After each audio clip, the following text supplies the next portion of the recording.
La session 2021 du BTS s'est déroulée sur l'ensemble du territoire national sur la période du 9 août au 10 septembre 2020, avec un accent particulier sur les mesures de lutte contre la fraude aux examens.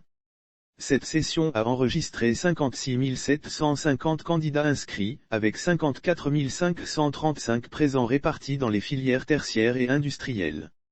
À l'issue des examens, 25 842 candidats ont été déclarés admissibles, dont 17 598 dans les filières tertiaires et 8 244 dans les filières industrielles.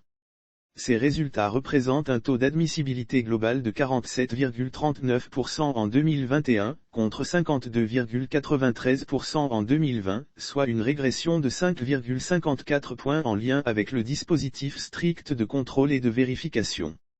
À l'issue de cette dernière session, une réforme du BTS est envisagée en vue de résoudre la problématique de l'inadéquation formation-emploi et de faire du diplôme de BTS un véritable vecteur d'accès à l'emploi.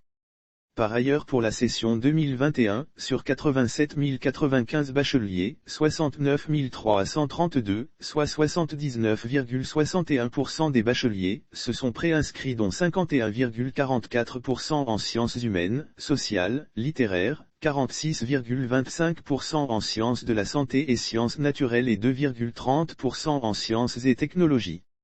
Suite aux délibérations de la Commission d'orientation et d'affectation des nouveaux bacheliers dans l'enseignement supérieur, 19 620, soit 28,30%, ont été orientés dans les universités publiques, contre 17 646 en 2020, soit une hausse de 11,19%.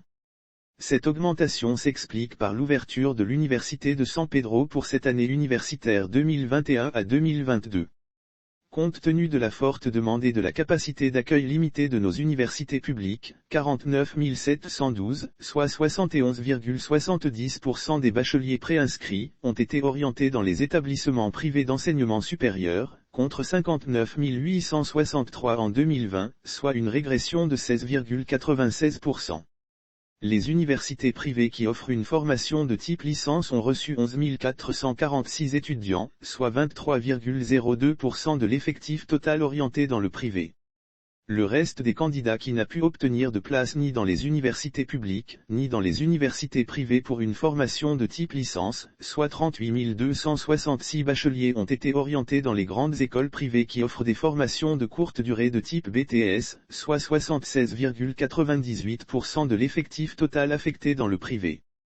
Au regard de l'insuffisance de la capacité d'accueil des établissements publics d'enseignement supérieur, malgré les efforts énormes consentis par le gouvernement, le Conseil a instruit le ministre chargé de l'enseignement supérieur et l'ensemble des ministres concernés à l'effet d'intensifier le programme de décentralisation des universités, PDU, ainsi que le développement du numérique éducatif pour aider à prendre en charge le nombre sans cesse croissant des étudiants sur nos campus.